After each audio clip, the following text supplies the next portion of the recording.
আর মাত্র কয়েক ঘন্টা পর নিউ ইয়র্কের মেয়র নির্বাচন ভোটগ্রহণ ঘিরে এবারের সবচেয়ে আলোচিত নাম জোহরান মামদানি। নির্বাচিত হলে তিনিই হবেন শহরটির ইতিহাসে প্রথম কোনো মুসলিম মেয়র।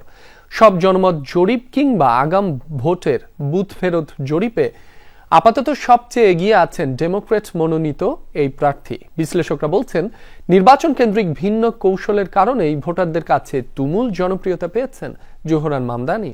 প্রাণ সসের মাখামাখি টেস্ট নুডলসকে করে তোলে আরো ইয়ামি আরো জোস। প্রাণ সস, সসের বস। ছিলেন একজন হিপ হপ আর্টিস্ট, অথচ আজ যুক্তরাষ্ট্রের রাজনীতিতে অন্যতম হটকেক তিনি। প্রচলিত মার্কিন ধারার সম্পূর্ণ বিপরীত রাজনীতি করেও প্রথমবারের মতো বিশ্ব রাজধানী খ্যাত নিউ ইয়র্কের মেয়র হওয়ার হাতছানি তার সামনে। ইসরায়েল বিরোধী অবস্থান আর মুসলিম পরিচয়কে প্রচারণার অংশ হিসেবে বেশ ভালোভাবে কাজে লাগিয়েছেন জোহরান মামদানি। একজন সমাজতান্ত্রিক হিসেবে পরিচয় দিতেও কখনো কুণ্ঠাবোধ করেননি, ভোলেননি তার অভিবাসী পরিচয়। সবকিছু ছাপিয়ে ভোটারদের মন জয় করেছে তার ভিন্নধর্মী প্রচারণা।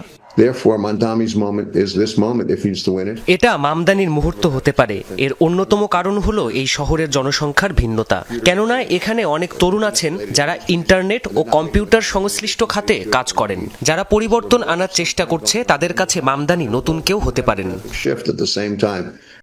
যুক্তরাষ্ট্রের অন্যতম ব্যয়বহুল শহরটির জীবনযাত্রার খরচ কমাতে নানা প্রতিশ্রুতি দিয়েছেন মামদানি, যার মধ্যে উল্লেখযোগ্য ফ্রি ট্রান্সপোর্টেশন আর বাড়ি ভাড়া কমানো।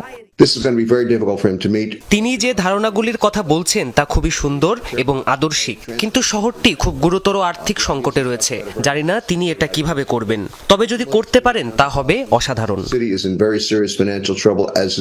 বিরোধী পক্ষ থেকে দিনরাত মিলছে কমিউনিস্ট আর ইহুদি বিদ্বেষী তকমা। এতে জনপ্রিয়তা কমার কথা থাকলেও উল্টো সবকটি জনমত জরিপে এগিয়ে এই তরুণ রাজনীতিবিদ। 50,000-এর বেশি তরুণ স্বেচ্ছাসেবক যোগ দিয়েছে তার দলে। প্রতিদ্বন্দ্বী কুমোর সঙ্গে তার যে 16 থেকে 17 পয়েন্টের ব্যবধান রয়েছে তা অতিক্রম করা কার্যত অসম্ভব বলে মত অধিকাংশ বিশ্লেষকের।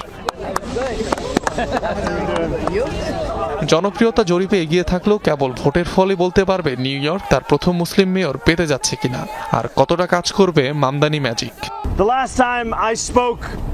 অনিক রহমান, যমুনা নিউজ।